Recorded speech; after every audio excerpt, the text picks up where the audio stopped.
Hi guys, so today we're going to talk about what a pap smear is and who needs it.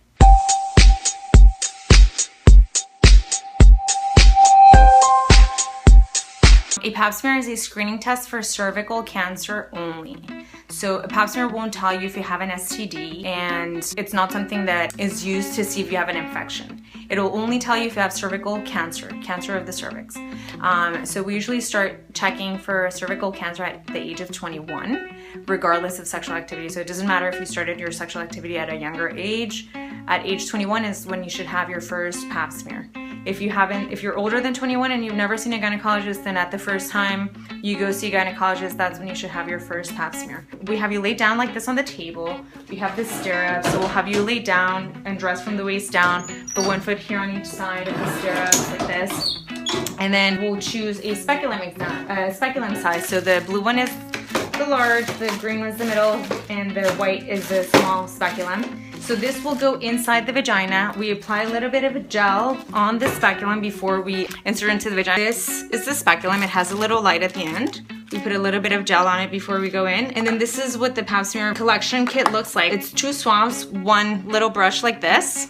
That'll go in the cervix, and then like a little spatula. Some of these look different. Some of these are little brushes instead of a spatula. It just depends on what your doctor uses. Some doctors use a lamp like this instead of the lamp that's inserted into the speculum. Something else that I wanted to clarify is that if you go to the ER, you won't have a pap smear done in the ER. A pap smear is like preventive medicine. So we don't do pap smears in the ER. We might do a speculum exam, meaning you have one of these exams. That doesn't mean a pap smear sample was taken and sent to pathology. The pap smear is only to check for cervical cancer. So the ER, we don't really check for cervical cancer like that. Once you have your first pap smear, it takes like a week to get results back. Your doctor will either call you, send you a letter, or maybe if it's normal, they might not notify you. Maybe only if it's abnormal, they'll call you so you can come back for more tests. In the pap smear, we can also add other tests.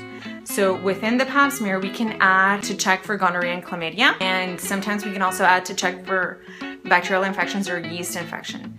But that's an added test in the pap smear vial. So the pap smear is just a cervical cancer test.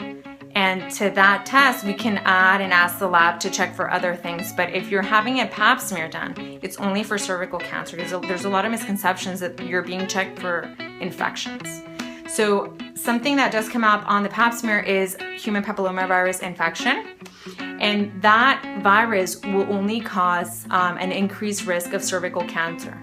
So that's why we check on women who are older than 30. We check to see if they have HPV or human papillomavirus. If you're younger than 30, we will only check for HPV if your pap smear was abnormal. So I hope this clarifies some questions. If your pap smear is abnormal, your doctor will probably call you back for more tests. I'll be filming a video on that, so check that out on GynoGal. If you like this video, please like down below, leave some comments, email me at gynogal@gmail.com, and like our page and subscribe.